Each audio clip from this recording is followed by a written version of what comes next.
Tapos na ang laban, pero ang fighter na ito na si Musashi ay inaatake pa din ang kanyang kalabang Koreano na si Park.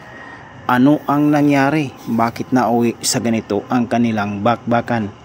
Every time na lumalaban itong si Musashi, dala niya ang espiritu ng samurai.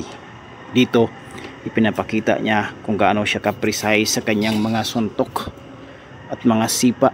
Ganito siya kalakas. Pero nang tinamaan ang kanyang yagba, his groin, he is into pain and was given time by the referee to recover.